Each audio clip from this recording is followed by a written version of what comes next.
నమస్తే. Welcome back to Kishore view channel. ఈ ఫిబ్రవరి నెలలో మేము ఎక్కువగా ఈ టంగి స్నాప్ వలకి వెళ్ళటానికి ఎక్కువగా చూస్తుంటాం. ఎందుకంటే మాకు ఈ వలకి సంబంధించి మాకు చేపలు ఎక్కువ పడే అవకాశాలు కూడా ఎక్కువగా ఉంటాయి. సాధారణంగా ఈ నెలలో సముద్రం మీద గాలి ఎక్కువగా ఉండటం వల్ల మేము సముద్రం లోతుకి ఎక్కువగా వెళ్ళి వేట చేయలేము ఇటువంటి బోట్లను ఉపయోగించి. సో అందుకని ఏంటంటే మేము ఈ టంగి స్నాప్లని ఎక్కువగా ప్రిఫర్ చేస్తుంటాం. వల లాగేటప్పుడు ఇంకా మాకు పడుతున్న చేపలను అయితే మీకు వరుసగా ఒక్కొక్కటిగా చూపిస్తుంటాను. ఇది తప్పించేది కానగంత. మేము ఫస్ట్ వీడియోస్లో అయితే దీని గురించి ప్రత్యేకించి ఒక వీడియో అయితే చేసాం కదా. ఈ టంగి స్నాప్ కూడా ఇటువంటి చేపలు, అలాగే గొరకలు కానీ, లేకుంటే పఫర్ ఫిష్ కానీ, సావడాయిలు కానీ, ఇలా రకరకాల చేపలు అయితే మనకు ఈ వలకి పడుతూ ఉంటాయి. ఈ వీడియోని మీరు స్కిప్ చేయకుండా చూడటం వల్ల మీకు సముద్రంలో పడే ప్రతి చేప చూసే అవకాశము ఉంది. స్కిప్ చేశారంటే పొరపాటున మీరు మిస్ అయ్యే ఛాన్స్ కూడా ఉంది. ఈ వలన మేము సాయంత్రం 6:30 సమయానికి లాగటం మొదలు పెడితే నైట్ టైము 12 గంటలైతే అయింది. సో ఓవరాల్గా మేము బయటకు చేరుకునేసరికి 1 గంట చేరుకున్నాం. ఇలా వలను నాన్ స్టాప్గా లాగటం వల్ల 5:30 గంట అయితే సమయం పడుతుందన్నమాట. సో ఉండే కొద్దీ మా ఎనర్జీ లెవెల్స్ కూడా డ్రాస్టికల్గా డిక్లైన్ అవుతూ వచ్చింది. ఇలా మన ఛానల్ నుంచి వచ్చే ప్రతి అప్డేట్ను మీరు మిస్ అవ్వకుండా ఉండాలంటే సబ్స్క్రైబ్ చేసుకోండి. అలాగే బెల్ ఐకాన్ని క్లిక్ చేసి ఆల్ బటన్ను సెలెక్ట్ చేసుకోండి.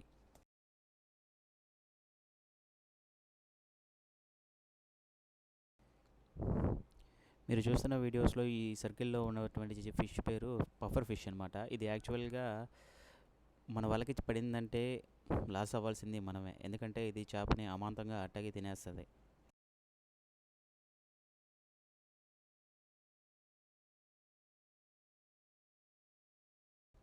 ఇతను పట్టుకున్న చేప పేరు గొరక. ఇది కూర వండుకుంటే చాలా బాగుంటుంది. దీని కేజీ కాస్ట్ వచ్చేసరికి 200 రూపీస్. మేము వ్యాపారస్తులకి ఇస్తే వాళ్ళు బయట అంటే మాకే వెళ్ళి తిరిగి 250 to 300కి అయితే మాకు అమ్ముతుంటారు. మీ ఏరియాలో దీని కాస్ట్ ఎంత ఉందో కామెంట్ సెక్షన్లో అయితే మీరు మెన్షన్ చేయండి. యాక్చువల్గా ఈ వీడియోస్ అన్నీ మీకు ఒక జస్ట్ ట్రైలర్ లాంటివి. సో అసలు సినిమా అయితే మనకి రానున్న రోజుల్లో ఉన్నవి. ఎందుకంటే ప్రజెంట్ అయితే మనకి ఈ సంవత్సరానికి గాను చేపలు అయితే అంతగా లేవు.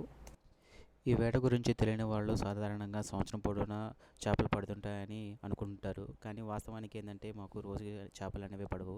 ఇది కూడా సీజన్ మీద బేస్ అయ్యి మాకు ఈ చేపలు పడుతూ ఉంటాయి. అలాగే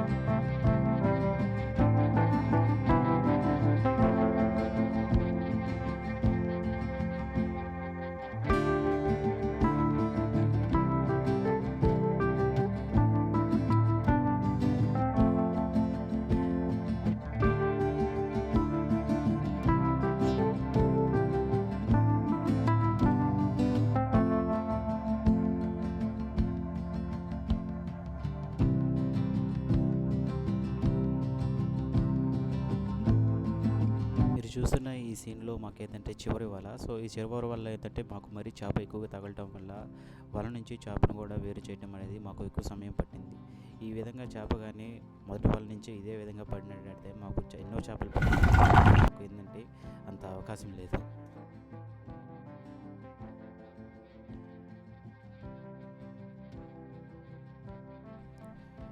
ఇటువంటి కంటెంట్ మన ఛానల్ నుంచి మీరు మిస్ అవ్వకుండా ఉండాలంటే సబ్స్క్రైబ్ చేసుకోండి.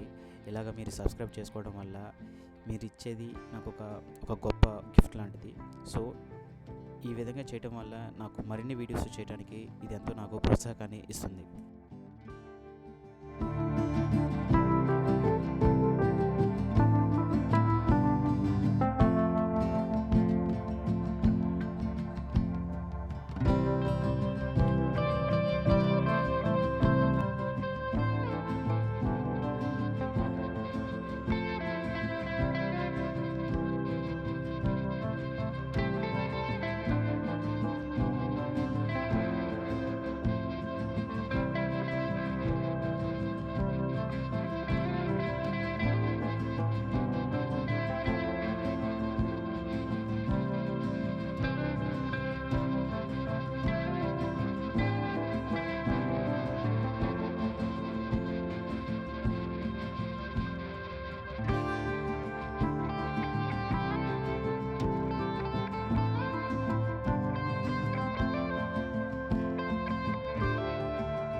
ఐస్ను కూడా తీసుకొచ్చాం. ఇది ఎందుకంటే ఈ ఇట్లాగా చేపను తప్పించిన తర్వాత మేము ఐస్లో కానీ స్టోర్ చేయకపోతే ఆ చేప పాడయ్యే అవకాశం ఎక్కువ ఉంది.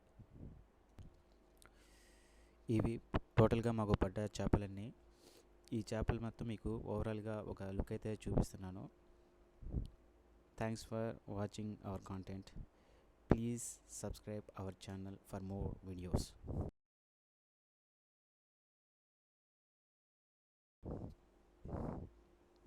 ఇప్పుడు మీరు చూస్తున్న ఈ వీడియోలో ఎండ్రకాయలు ఉన్నాయి, అలాగే ఇందులో కానాగంతులు, గుడ్డింగండ్లు, పారలు, ఇంకా ఎన్నెన్నో చేపలు అయితే ఇక్కడ ఉన్నాయన్నమాట.